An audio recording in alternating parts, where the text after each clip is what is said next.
No bombs, no bullets. This is an invisible war. And they've developed ways to manipulate all of us. And this is all infiltration, subversion to control the narrative. To shape your opponent's perceptions of you. Our God-given rights are being silently eroded, yet we are completely unaware. Sending an official letter urging that an American elected official shouldn't exercise his right to freedom of speech. Make certain media outlets think twice about reporting certain issues or certain topics. The provost of the university personally called me out and escorted me off campus, telling me not to return. An unnoticed dark force is attacking America. That it's a struggle between freedom and totalitarianism.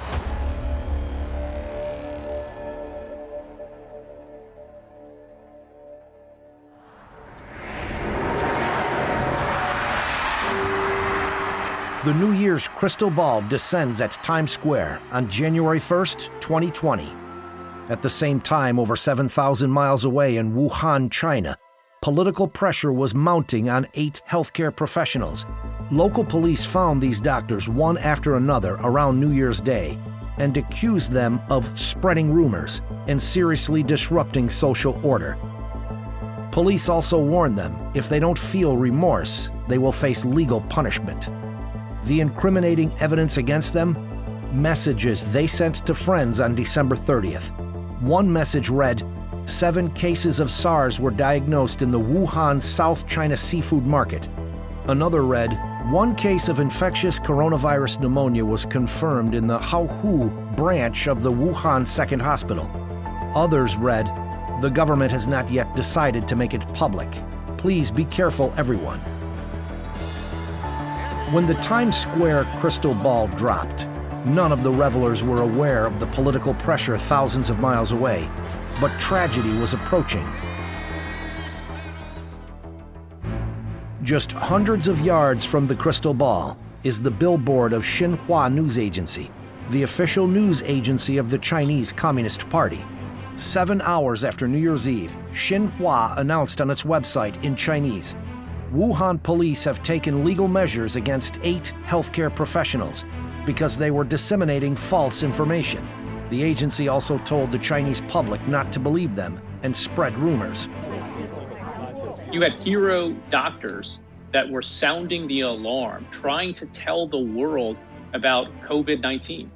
And the Communist Party of China clamped down on that immediately. That censorship directly exacerbated COVID-19. And it is something that is now impacting so many Americans.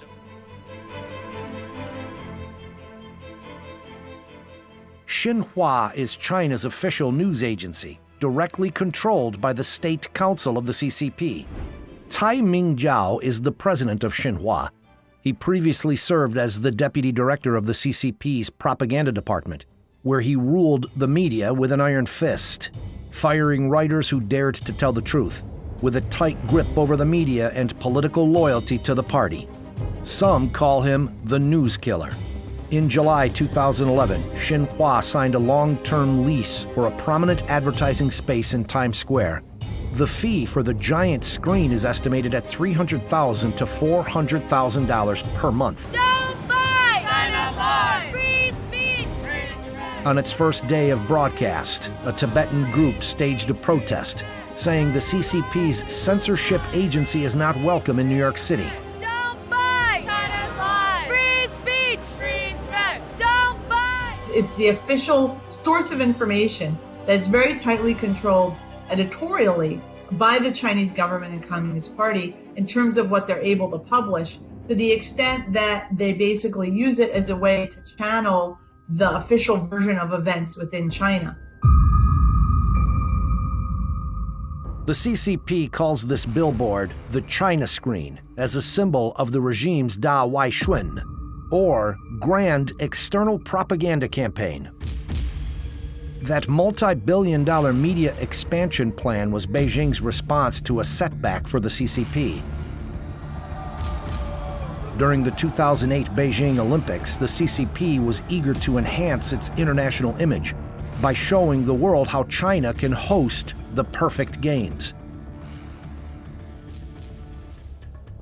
Behind the scenes, the CCP was increasingly abusing human rights and silencing dissent. After nearly 2 weeks of violent demonstration, Politicians and human rights groups from around the world called for a boycott of the Olympics in Beijing. Embarrassed CCP officials believed this happened because its own message was not being heard enough outside of China, so it needed a bigger voice. In 2009, the CCP launched the $6.6 billion Grand External Propaganda Campaign to fuel the global expansion of its official mouthpieces and drown out Western media voices. The CCP not only seeks to improve its image in the world, but also to further a strategic expansion of global power. As the international financial crisis began in 2008, it seemed at that time that many countries in the world were seeking help from China and regarded China as the engine out of the crisis. Therefore, the CCP was full of confidence at that time. Domestically, it felt that it was necessary to strengthen its totalitarian rule. Abroad, it also saw an opportunity to expand its power overseas and establish a communist order according to the will of the CCP. Of course, the CCP still has no way to confront the United States in military power, so it has adopted the method of information warfare. And then there's information warfare, which is a lot more subtle, which is how you shape the perceptions of your opponent. And there's a lot of different modalities used to achieve those ends, for one country to achieve its policy goals by manipulating another one. As the vanguard outpost of this global campaign, in 2010, Xinhua rented top-floor office space in Times Square to be its North American headquarters for the next 20 years. The next year, it rented the highly visible advertising screen and started playing propaganda videos. Another Chinese state mouthpiece media, China Daily, entered Americans' lives in an even more insidious way.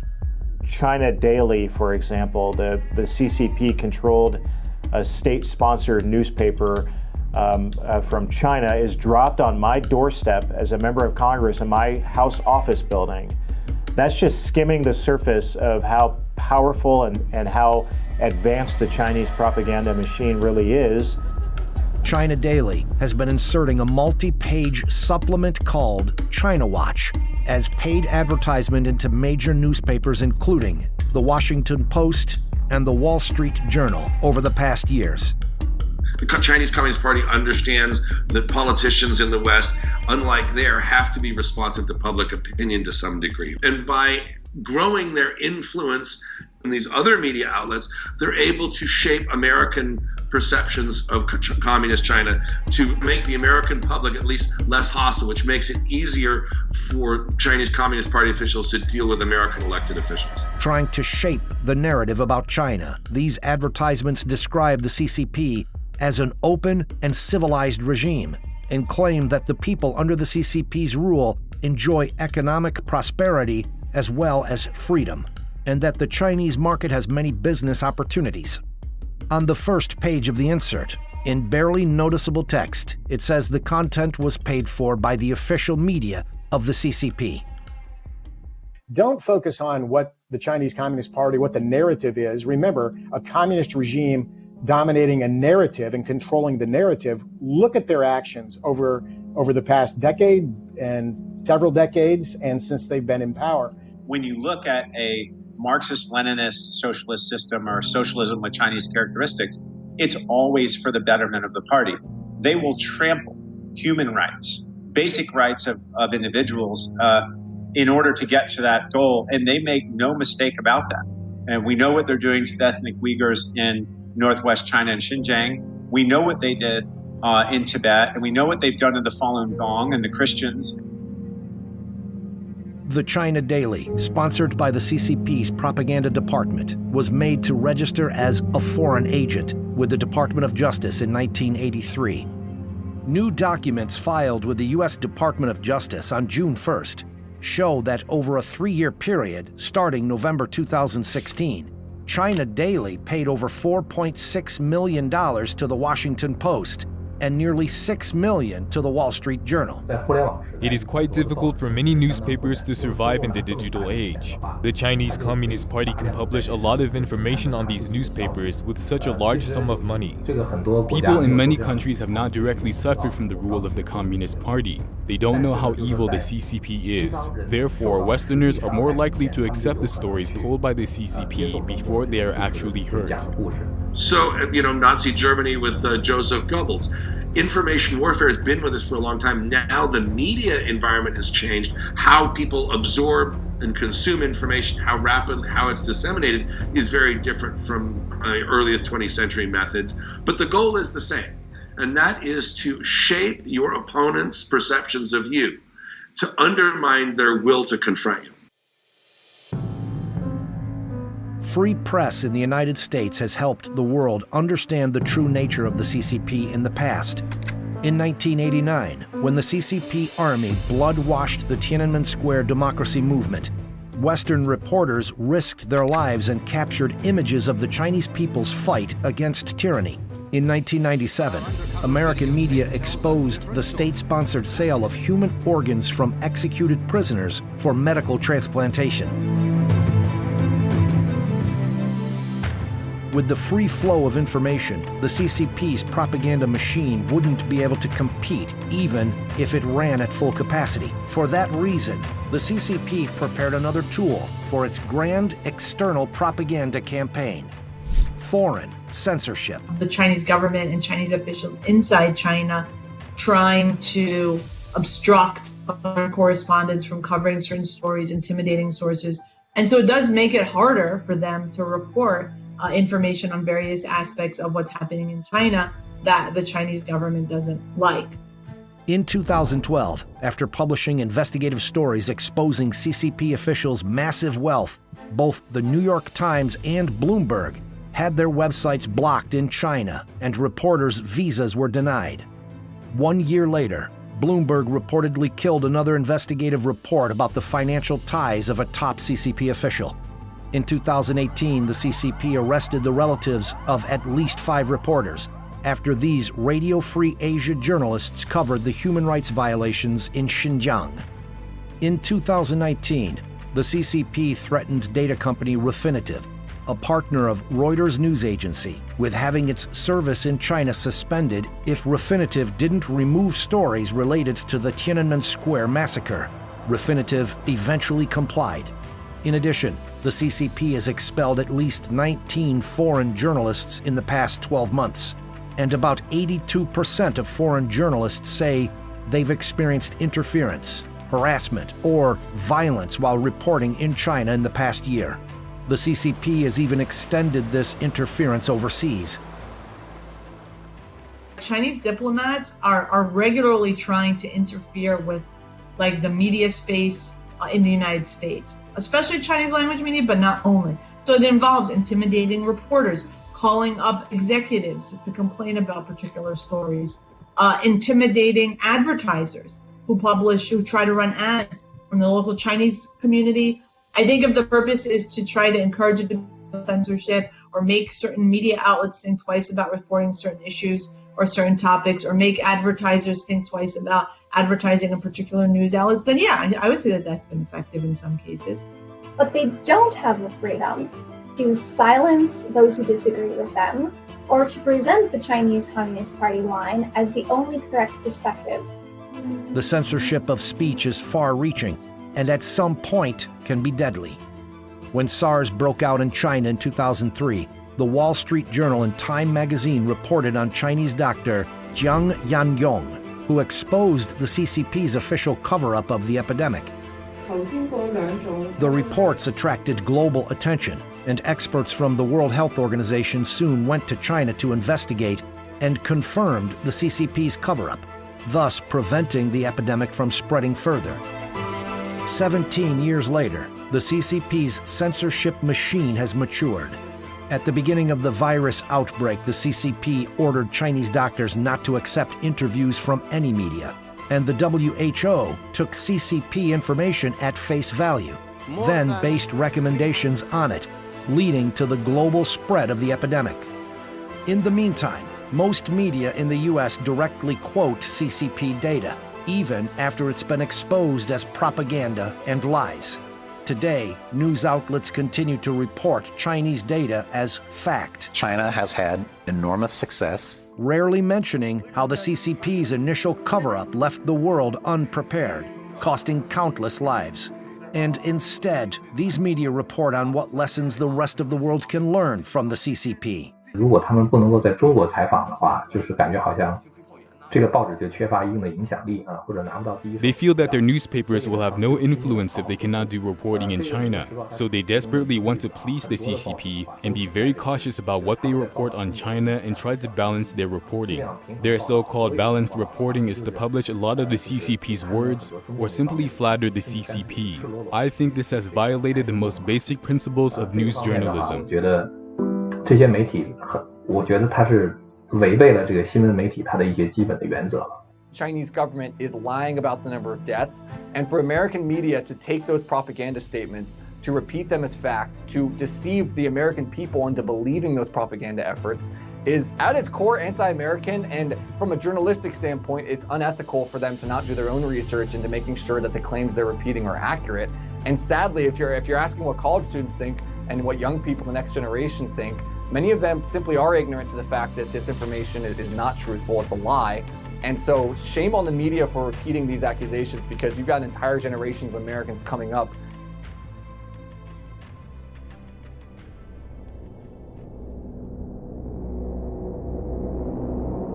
Even as the pandemic continues to spread globally, the CCP has been trying to persuade the world not to blame China, but to praise China. Using its grand external propaganda machine and fake social media accounts, the CCP is pushing a narrative that the world should thank China, and it's trying to get politicians to say it. The Communist Party of China reached out to me on 2 occasions to pass a resolution praising them for their handling of the coronavirus. And what was probably most unusual about the request was that they provided me with the resolution. I've never had something like this happen. Roth received the 2 emails directly from the Chinese Consulate General in Chicago, one in late February, the other in early March. At that time, the epidemic was spreading across the United States. The American economy was hit hard as well. They actually just had the samples destroyed of this initial samples taken from the sick in Wuhan, where they had the genome sequenced, and they destroyed all of that. They destroyed the evidence. They covered up. They hid. They prevented researchers from getting into the country, and they basically said, well, they see no evidence of human-to-human spread of the virus. At the same time, hundreds of thousands of people were leaving Wuhan and going to all points of the compass. So all these emotions are running through me. And to be honest with you, I got downright mad. And that's where I told my staff, I dictated to them a response. I said, you send this out word for word. Dear Consul General, nuts. Besides anger, Roth had worries too. He realized how the CCP had extended its influence to elected officials in the United States, and that it may even be a common practice. I've never spoken to their consulate before, so that's why it makes this request very unusual and very scary that they felt that this was normal behavior for a foreign government to come to a sovereign state like Wisconsin and ask them to pass this resolution. Here's probably the part that should scare most of us. They actually felt it was okay for them to do this. So it makes you wonder, am I the first one that they've reached out to ask for a resolution to be passed? I find it hard to believe that I would be. The New York State Senate passed a controversial resolution on June 18, 2019, designating October 1st as the China Day. October 1st is the anniversary of the Communist Party's takeover of China in 1949. Huang Ping, the Chinese Consul General in New York, was invited to witness the adoption of the resolution. Many Chinese groups in New York State protested the resolution. Among them were groups oppressed by the CCP. They worried that the resolution would boost the CCP's image in New York State. A month before New York State passed the resolution, U.S.-China trade talks had collapsed because the CCP was unwilling to make real legal commitments to protecting intellectual property rights. Some federal officials called for escalating sanctions against the CCP. At that moment, the friendly gesture toward the CCP from New York State was immediately praised by the Chinese foreign minister. Since President Trump came to power, especially during the U.S.-China trade war, the two parties have reached a consensus on the CCP. So the CCP shifted its focus to state governments, because state governments don't have dedicated personnel for foreign diplomacy, and people at the state level are far less vigilant towards the CCP. Also, their understanding of the CCP's nature is not as good as people in the federal government. The CCP really wants to have some resolutions passed at the less guarded state level to create an environment conducive to itself while exerting pressure on the federal government.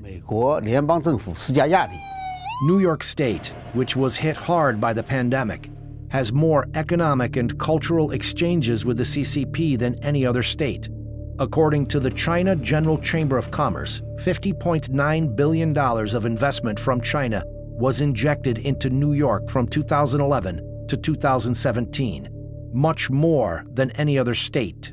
The New York State government stated in 2017 that developing relations with China is one of its top priorities. The CCP has mapped out every politician in the country, down to the governors and senior elected state legislators, so it's not just national level politicians. And they've mapped out who's soft on the CCP or even likes them, who's moderate or ambivalent, and who's hostile to them. And they've developed ways to manipulate all of us. Whereas if you just want to make money and bring jobs into your state, fine, then let's cut a deal and don't ever say the name Taiwan or don't ever be critical of Xi Jinping, and we'll make sure that our party people invest in businesses in your state. Is the communist regime censoring remarks of U.S. officials? One way the regime can do this is through its sister city relationships. According to the CCP, sister cities bring more cultural and economic exchanges and cooperation. However, this cooperation sometimes comes with strings attached. When the Czech capital of Prague signed a sister city agreement with Beijing in 2016, Prague agreed to adhere to the One China policy, that is, recognizing Taiwan as part of China. This was exposed by newly elected city officials last year. The new mayor rejected including a political declaration in the agreement between the cities and wanted to remove the One China language. He said his country should not turn away from the victims of injustice. The CCP immediately threatened Prague with breaking off diplomatic relations, stopping flights, and cutting financial aid. New York City, like Prague, has signed a sister city agreement with Beijing as well.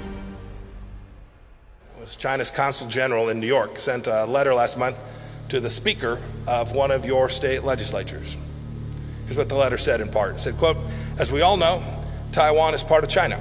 Avoid engaging in any official contact with Taiwan, including sending congratulatory messages to the electeds. A representative of the Chinese Communist Party in the New York City sending an official letter urging that an American elected official shouldn't exercise his right to freedom of speech." And this isn't a one-off event. It's happening all across the country. The abuse of so-called friendship goes even further. The Association for the Defense of Human Rights and Religious Freedom publicized an internal document from the CCP's Henan Provincial Party Committee, dated March 2017. The file contains the following text: make full use of the foreign sister cities' relationship to squeeze Falun Gong's space in their activities abroad. Falun Gong is a popular traditional Chinese spiritual practice. It's been heavily persecuted by the CCP since 1999, but is practiced freely around the world. The document from Henan Province reveals something more. Since provincial party committees don't have the authority to formulate foreign policy, it means the order came from the Central Committee of the CCP. That means the CCP is trying to export its persecution of faith through its sister city relationships. The CCP has implicitly exported its values and influence to the United States. This is a kind of sharp power that forces or influences America to give up its values unknowingly. This has caused the most harm to the establishing foundation of the United States. American people have never experienced such harm in the United States history, not even during the Cold War.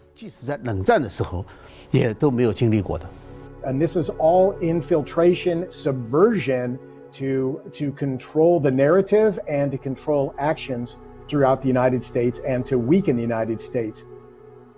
As of March 2019, the U.S. and China have 227 sister city relationships and 50 pairs of sister relationships between American states and Chinese provinces. The Chinese government has been methodical in the way it's analyzed our system, our very open system, one that we're deeply proud of. It's assessed our vulnerabilities, and it's decided to exploit our freedoms to gain advantage over us at the federal level, the state level, and the local level.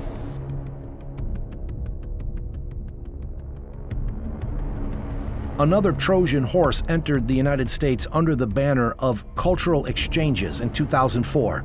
It's part of the CCP's warfare on ideology. They are called Confucius Institutes. Beijing-funded Confucius Institutes work with American universities and schools and are billed as centers for teaching Chinese language and culture. But really, they execute a more subversive political agenda. They feed the Chinese Communist Party line on everything from... I did case studies at 12 Confucius Institutes in the United States, and when I talked to the Chinese director of one Confucius Institute at New Jersey City University, I asked her, what would you say if a student asked you, what is Tiananmen Square, what happened there? Her answer was that she would show a picture and point out the beautiful architecture. That's the most important thing about Tiananmen Square, the architecture. We know that there is a major historical event that happened there that students need to learn about, but you won't learn about that at a Confucius Institute. The CCP has opened 541 Confucius Institutes in over 100 countries around the world. About 15% of them are in the United States, the largest number in any one country. In the United States alone, the Chinese Communist Party has invested at least $158 million in Confucius Institutes, including startup and operating costs, teacher salaries, and teaching materials. The money comes from Hanban, the supervising body of the Confucius Institute, which is under the Ministry of Education of the CCP. The Chinese government reserves to itself the right to veto any course, materials, or programs. So think of this as a foreign government telling a college or university what it can or cannot teach on its own campus.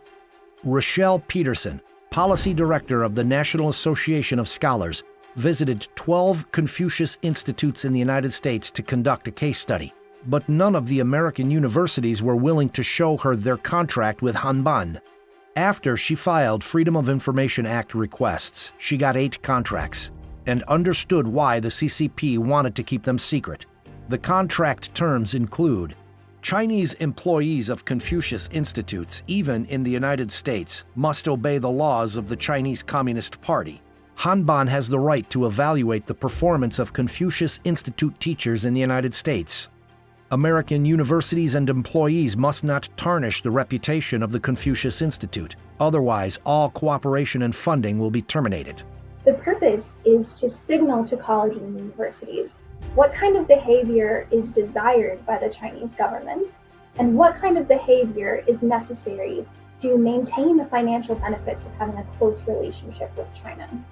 With the Confucius Institute as the outpost, the CCP has provided various grants to American universities that host Confucius Institutes, sent thousands of Chinese students who pay full tuition, and invited American university administrators to travel to China for free. When I spoke to American college professors who were at universities with Confucius Institutes, they felt that pressure coming down on them from their deans and from their provosts. They feel that pressure to watch what they say, both because the Chinese government is listening, but also because their university is listening. and their university wants to maintain that flow of money coming from China. In addition, Hanban's hiring practices have been found to include provisions that discriminate against certain faiths. This is completely contrary to American law and values. The Chinese Communist Party has wiped out the traditional Chinese culture in mainland China. Instead, it has replaced the traditional culture with the Communist Party's culture. So the cultural exchange is actually exporting the Communist Party's culture to the world. The CCP culture is contrary not only to American values, but also to the universal values of the world. If this cultural exchange is accepted unwittingly, it is actually helping the CCP undermine American values. At present, of the more than 80 Confucius Institutes in the United States, a total of 12, or nearly 15%, are in New York State, far exceeding any other state. When I went to Alfred University, having actually secured permission in advance to go to the university and visit the Confucius Institute, I found that when I actually arrived on campus and tried to sit in on a class, the provost of the university personally called me out and escorted me off campus. I felt deeply alarmed, that basically the Confucius Institute had set up a little piece of the Chinese government right on campus.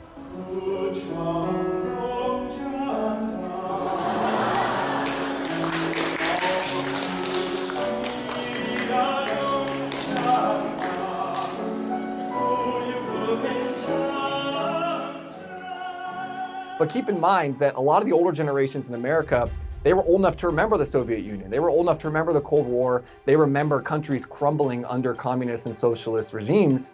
But a lot of young people, they don't really remember any of that. They're not super aware of what's going on there.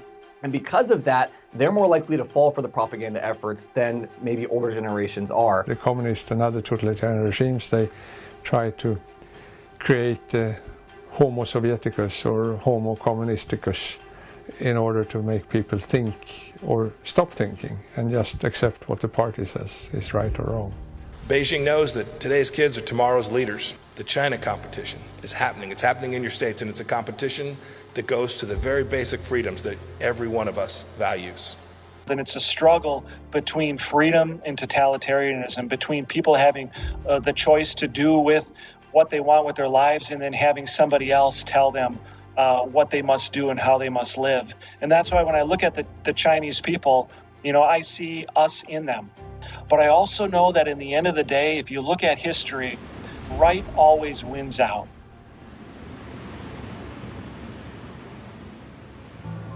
The Declaration of Independence says, "We hold these truths to be self-evident, that all men are created equal, and they are endowed by their Creator with certain unalienable rights, that among these are life, liberty, and the pursuit of happiness." Now, these rights bestowed to us by the Creator are being silently eroded. It's a confrontation between communism and universal values, between authoritarian totalitarianism and freedom and democracy, between atheistic materialism and God-given rights. The war of ideology is being waged on our everyday lives. Censorship and propaganda have silently broken through the line of defense of truth, and the invisible enemy, the CCP virus, has marched in without resistance. Now, we find ourselves at a crossroads, and we must decide: continue sleeping in darkness, or wake up and follow our consciences and defend our God-given rights.